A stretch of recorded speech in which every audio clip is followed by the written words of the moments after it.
This week on Inside the Headset, we are featuring longtime Division I head coach Ken Hatfield.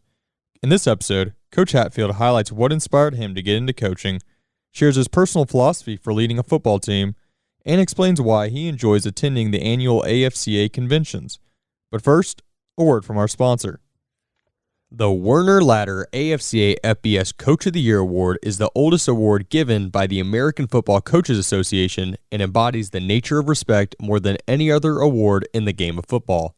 Every coach who believes in the power of football to build better men knows the value of the game. Only a tiny minority of coaches can scale the heights to achieve true excellence. To make the climb, great coaches know they need help from a great team of players and assistant coaches. It's one of the primary reasons Werner Ladder signed on to sponsor the Werner Ladder AFCA FBS Coach of the Year Award in 2019. As a world leader in ladder manufacturing, Werner knows what it means to support a champion's climb to the top. Werner Ladder AFCA FBS Regional Coach of the Year voting is now open and runs through December 3rd. Active AFCA members should have received an email from the AFCA offices with voting instructions. Once the 5 FBS regional winners are selected, those are the 5 finalists for National Werner Ladder AFCA FBS Coach of the Year, and that voting starts in the middle of December and ends the week prior to the 100th Annual AFCA Convention in San Antonio, Texas. For questions regarding Coach of the Year voting, please feel free to contact Vince Thompson at vince@afca.com.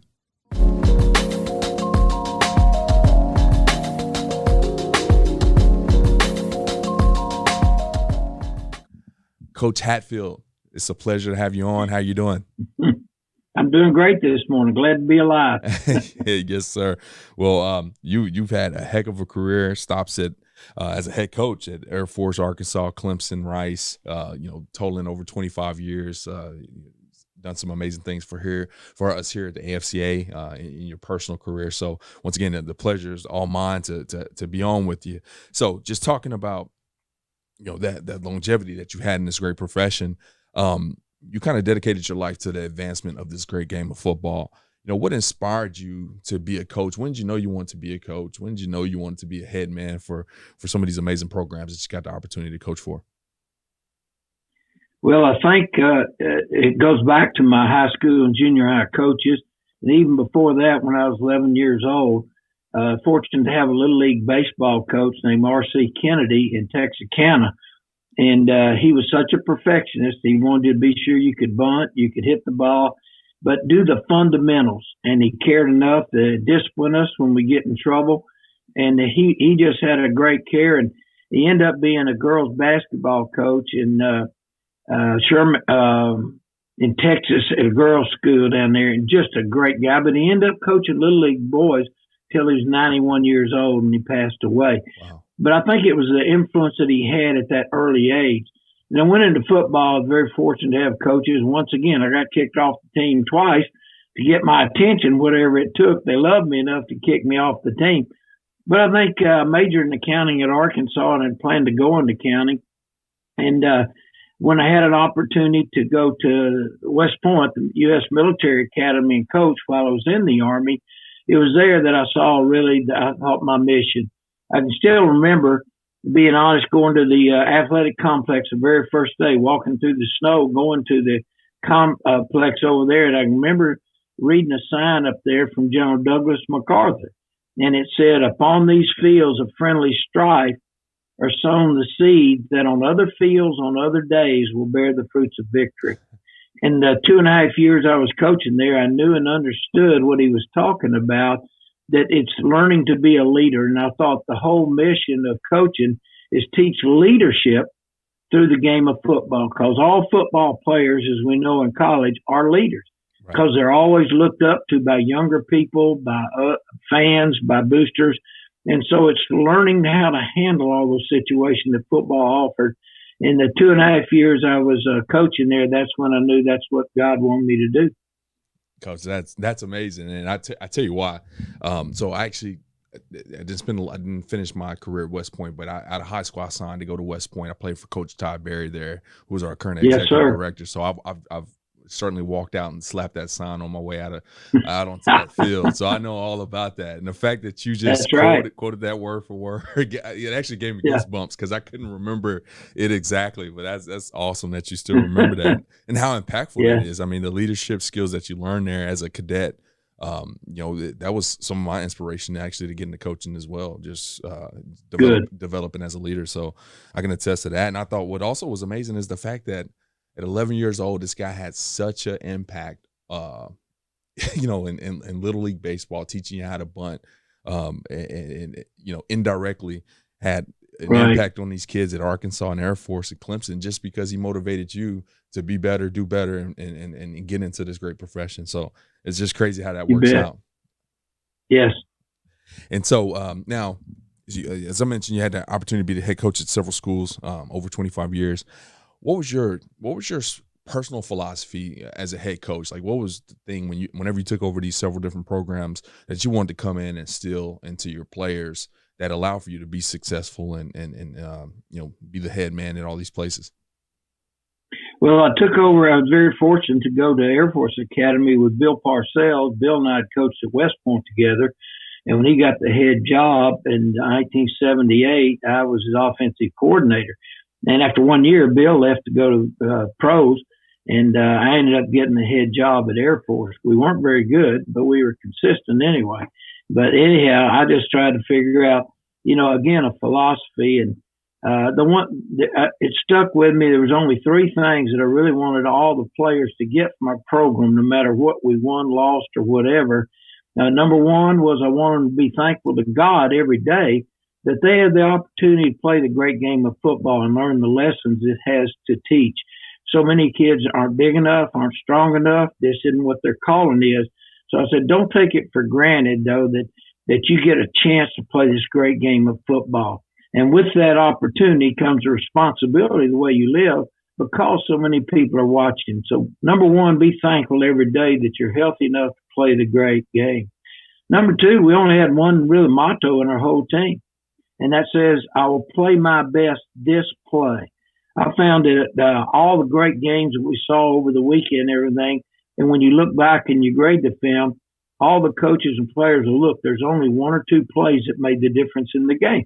Had they gone the other way, their other team would have won the game. Right. And so in doing that, how do you make that one play? The only way you do it is in practice by playing your best this one day in practice. So I never talk to guys about winning and losing. I say, is that the best you can do? If they say yes, I'd just walk on. If they didn't, then I'd jump all over his butt because that's what life's made up for. And if you can learn to do that and play your best one day at a time in practice, the games will take care of themselves. And then the last thing I said, we had to have some rules. I didn't know what the heck. I remember in high school we had rules. Our coach didn't want us eating peanuts. He didn't want us drinking Coca-Colas. He didn't want us dating. He never told us why on that one. But anyway, I told our team at the Air Force, I said, man, we got to have rules. And I can still remember Steve Dernowski, a linebacker, jumped up first thing and said, Coach, we only need one rule. And I thought, man, this will be great. What is it, Steve? And he said, Coach, the only rule we need is the team comes first. And I sat there, I remember I mulled it over in front of all of our seniors that first year. I said, you're exactly right. And I asked our team, I said, before you do anything away from the team or whatever decision you're making, ask yourself if the whole team was watching you do what you're about to do, with what you do, draw us closer together. If it will, do it. If it won't, don't. It's pretty, very simple. And that's the only rule I had 27 years in coaching there is that the team comes first. And we were able to experience the value and the importance in several games where we didn't have near the ability, but the power of the team shone through. And so those are the lessons. Those are the three foundations really we had. And that's the main thing we always did. I think the coolest part about that is the fact that, you've had this impactful, successful career, and one of your three main rules came from a player that you just decided to listen to and process, and it's helped lead to some of your personal success. That's awesome. Well, he was a wild hair and right there. And when I was thinking about rules we had to have for the team, my thought was, what rules do I need to keep Dernowski in line and on the team?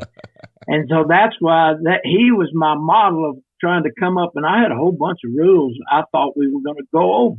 And when he jumped up, the first guy, and said that, I was totally shocked. And I mean, I took a good minute, just sit there quiet. It was silence in the room. And I thought, you're exactly right. And it came from him, but I'll never forget it. And God uses everybody in a funny way, and they use Dronowski to this day. That's right. Well, we always talk about how impactful we are for these young people, and the coach that was impactful for you. But sometimes we forget about talking about how impactful they are for us. No doubt, and they mean a lot to us, and just little things like that. And we all got one or two players that we ran across that we've adopted some from, or they just we just won't forget them. And that's right. That's amazing. Now, after having this great career, been around the game still. I know I see you got your helmets lined up back there behind you, so I know you still got the TV on Saturday. If you could write a letter back to your younger self, just giving you one piece of advice, what would it be? Oh, me. One piece of advice. I think it's just find a way to coordinate the whole staff's idea into fulfilling our missions of seeing that every player does not leave our program wishing we'd have worked them harder so they could have accomplished more. That we could have gotten the most out of our coaching of every player so they never would have regrets about playing. Oh, man. What do you feel like you ever hit that before you got out? Is that something you learned later in your career, or is that something in hindsight that you really I think the greatest thing is seeing the players, what they're doing later on in life. That's, to me, the ultimate, is how many of them learn to be givers and to give back to their schools, give back to their community, maybe be a junior high coach, or maybe be a volunteer church coach. But how many just gave back in the lessons they learned in a way that they're familiar with?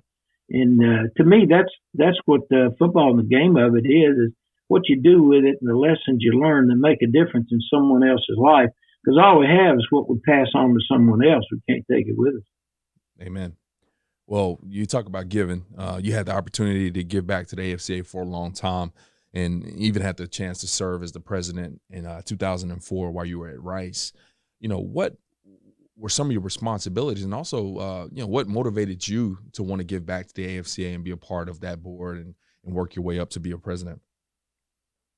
Well, I go back and I look at and see of course, we're on our 100th year anniversary, and I look back that the man who helped start it was a West Point football player, Major Daly, and he made All-American 5 years at Harvard and at U.S. Military Academy, and thinking the vision he had of getting coaches together 100 years ago and where we are today.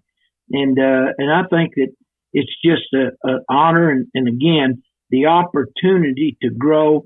And for every coach, I think everything we want to give our players in their short time we have them with us the very best to be the very best they can be. And I think the only way you do it is by learning from other people. And there wasn't a greater venue to do that than the AFCA. I remember I was still a plebe coach at West Point, and just so happened the year I was getting out, 1968 in January, the coaching convention that year was in New York City. Oh, wow. And there was 3 of us young lieutenants there, Sonny Fisher from Mississippi State, Tom Modrak from Indiana State of PA, and myself, who rented a room together and shared the cost down there in the hotel. And we had a rule that one of the 3 of us would be in the lobby 24 hours a day. We were going to have shifts. The one thing we said, we're never going to let the lobby go unattended, so we might see somebody walking across that we could buttonhole and talk to them a little bit and try. All 3 of us were trying to get jobs, coming out in that summer, 6 months later. That I can still remember the fun it was there and seeing coaches interacting, getting on the elevator with Coach Bear Bryant at that time. I went to the corner and hid myself while he was on there. I didn't know what was going to happen. But I can just remember the excitement of it.